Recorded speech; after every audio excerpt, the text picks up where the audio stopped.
और आज की पहली कहानी उत्तर प्रदेश के जिला वाराणसी की है। ये बात 2018 की है। वाराणसी का एक गांव है बड़थरा कलां। 11 मार्च 2018 को इसी गांव के प्रधान सत्येंद्र विक्रम सिंह अपनी मोटरसाइकिल से शहर जा रहे थे।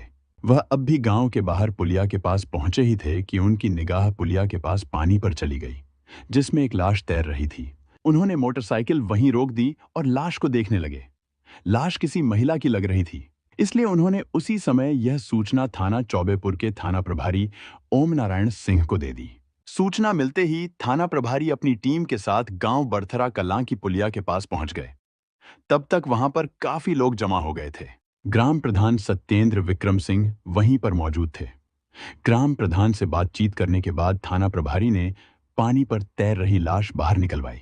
मृतका सलवार सूट पहने थी। वहां मौजूद कोई भी व्यक्ति मृत युवती की लाश को नहीं पहचान सका। ओम नारायण सिंह ने कार्रवाई करके लाश पोस्टमार्टम के लिए भेज दी। इसके बाद थाना प्रभारी ने ग्राम प्रधान की सूचना पर अज्ञात लोगों के खिलाफ भादंवे की धारा 302, 201 के तहत मुकदमा दर्ज कर लिया। मामला जटिल दिख रहा था क्योंकि अभी तक लाश की शिनाख्त तक नहीं हुई थी। मामले को उलझा देख एसएसपी आर के भारद्वाज ने एसपी अमित कुमार के निर्देशन व सीओ के नेतृत्व में एक टीम गठित की। पुलिस टीम मामले की जांच में लग गई। अखबार में एक अज्ञात युवती की लाश मिलने की खबर छपने के बाद थाना चोलापुर के गांव भोपापुर का रहने वाला राजेंद्र कुमार थाना चौबेपुर पहुंचा। उसने थाना प्रभारी से कहा कि अखबार में लाश का जो फोटो छपा है वह कुछ जाना पहचाना सा लग रहा है। थाना प्रभारी राजेंद्र कुमार को मोर्चरी ले जाया गया। जैसे ही उन्होंने वहां रखी युवती की लाश देखी तो चौंक गए। उन्होंने तुरंत पहचान ली और कहा, यह तो मेरी साली सोनी है। वो भंदाहा गांव की रहने वाली थी। उसके पिता का नाम दीनानाथ है। युवती की पहचान होते ही उसका पोस्टमार्टम किया गया। रिपोर्ट में सामने आया कि सोनी के शरीर पर कई चोटों के निशान थे। साथ ही उसकी मौत पानी में डूबने से हुई थी। अब जब मृतका की पहचान हो चुकी थी तो पुलिस की परेशानी काफी हद तक कम हो गई थी। अब पुलिस के पास केस सुलझाने की दिशा में एक सुराग मिल चुका था। उन्होंने अपना जाल फैलाया और मुखबिरों को एक्टिव कर दिया। जल्द ही खबर मिली कि सोनी के पिता और दोनों चाचा घर छोड़कर फरार हैं। यह देखकर पुलिस को शक हुआ, आखिर हत्या के बाद ये लोग भाग क्यों गए? जांच तेज हुई। तभी 23 अप्रैल 2018 को थाना प्रभारी को एक खास मुखबिर से अहम जानकारी मिली। उसने बताया कि सोनी की हत्या में जिस क्वालिस गाड़ी का इस्तेमाल हुआ था उसका driver Manoj Kumar Munari petrol pump पर मौजूद है।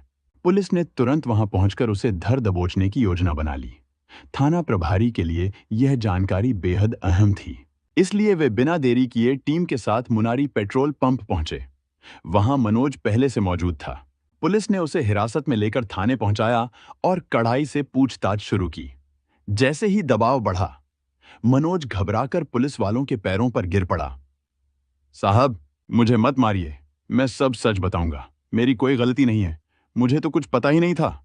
उन लोगों ने धोखे से मेरी गाड़ी ली थी। मनोज के इस कबूलनामे ने केस की गुत्थी सुलझा दी। उसने साफ बताया कि सोनी की हत्या उसी के घर वालों ने की थी। यह सुनते ही पुलिस टीम फौरन सोनी के घर पहुंची, लेकिन वहां सिर्फ महिलाएं मिली। लिहाजा टीम वापस लौट आई। थाना प्रभारी ने गांव में अपने खास मुखबिरों को तैनात कर दिया था ताकि फरार आरोपियों की हर हरकत पर नजर रखी जा सके। अगले ही दिन पुलिस को मुखबिर से खबर मिली कि सोनी के पिता दीनानाथ, चाचा कन्हैया और रोशन मुनारी के पास से भागने की फिराक में हैं। पुलिस ने फौरन वहां पहुंचकर तीनों को गिरफ्तार कर लिया और थाने ले आई। जब सख्ती से पूछताछ हुई तो जो कहानी सामने आई वह न सिर्फ चौंकाने वाली थी, बल्कि एक बेटी की आजाद सोच को बेरहमी से कुचलने वाली भी थी। भंदाहा गांव जो वाराणसी के चौबेपुर थाना क्षेत्र में आता है, वहीं दीनानाथ अपने परिवार के साथ रहता था। उसके परिवार में पत्नी, 3 बेटियां और एक बेटा था। बड़ी बेटी की शादी पहले ही वाराणसी के एक गांव में हो चुकी थी और वह अपने ससुराल में बस चुकी थी। दीनानाथ को अपनी बाकी 2 बेटियों मोनी और सोनी की शादी की भी चिंता थी। हालांकि दोनों की उम्र में मुश्किल से 1.5-2 साल का फर्क था, लेकिन देखने में दोनों हमउम्र लगती थीं। सोनी का स्वभाव खुला और बेबाक था। वह मोनी से इस तरह बातें करती थी जैसे कोई सहेली हो। उसकी आधुनिक सोच और खुले विचारों का असर मोनी पर भी पड़ रहा था।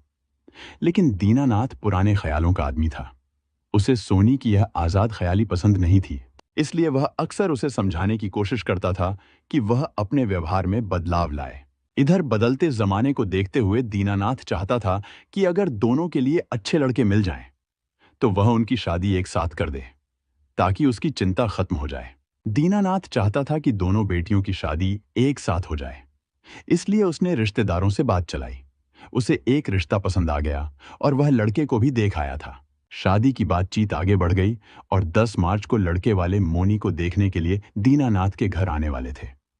इस मौके के लिए दीनानाथ ने पूरी तैयारी कर ली थी। उसने मेहमानों की खातिरदारी का इंतजाम किया और सोनी को भी समझा दिया कि वह कोई ऐसी बात न कहे जिससे लड़के वालों को बुरा लगे।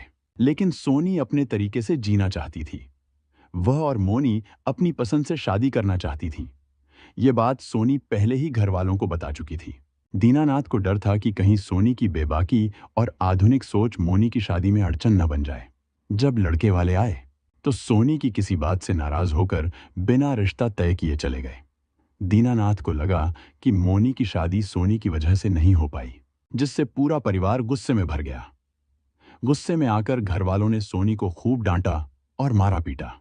आक्रोश में दीनानाथ ने पास पड़े डंडे से सोनी के सिर पर जोर से वार कर दिया। डंडा लगते ही सोनी बेहोश होकर गिर पड़ी। दीनानाथ को लगा कि वह मर चुकी है। इसके बाद उसने अपने भाइयों कन्हैया और रेशम की ओर देखा और इशारा किया। दोनों ने सोनी को एक ऑटो में डालकर कहीं ले गए और कुछ देर बाद वापस लौट आए। शाम को दीनानाथ मनोज कुमार वर्मा के पास पहुंचा और झूठ बोलकर कहा कि उसकी बेटी बीमार है और उसे इलाज के लिए ले जाना है। दीनानाथ ने मनोज को झांसा देकर उसकी क्वालिस कार UP32AX5555 किराए पर ले ली और तेल भरवाने के लिए उसे 1000 रुपये भी दिए। गाड़ी आते ही दीनानाथ और उसके भाइयों ने मिलकर बेहोश सोनी को उसमें डाल दिया और गांव से बाहर निकल गए। जब वे बरथरा कलां नाले की पुलिया के पास पहुंचे तो दीनानाथ ने इधर उधर देखा। जगह सुनसान पाकर उसने टॉयलेट जाने का बहाना बनाकर मनोज से गाड़ी रुकवा दी। फिर सभी गाड़ी से नीचे उतर गए। मनोज गाड़ी से उतरकर थोड़ा दूर पेशाब करने चला गया। तभी दीनानाथ और उसके भाइयों ने जल्दी से सोनी को गाड़ी से निकाला और पुलिया के पानी में फेंक दिया। सोनी बेहोश थी, न तो चीख पाई और न ही हाथ पैर चला पाई। देखते ही देखते पानी में डूबकर उसकी जान चली गई। जैसे ही सोनी पानी में गिरी, तेज आवाज आई। मनोज चौंक गया। उसे लगा कि किसी ने नाले में छलांग लगाई है या कोई भारी चीज फेंकी गई है। उसने दीनानाथ से पूछा, यह क्या था? लेकिन इससे पहले कि कोई जवाब देता, उसके भाइयों ने घूरते हुए धमकाया, चुपचाप गाड़ी में बैठ, नहीं तो तुझे भी यहीं फेंक देंगे। डर के मारे मनोज सहम गया और बिना कुछ कहे गाड़ी में जाकर बैठ गया। दीनानाथ और उसके भाइयों ने मनोज को इतनी बुरी तरह धमकाया कि वह डर के मारे चुप हो गया। उन्होंने साफ कह दिया, अगर किसी से कुछ भी कहा तो तेरा अंजाम भी यही होगा। इधर सोनी की हत्या के बाद घर वाले पहले से ही माहौल बनाने में जुट गए थे।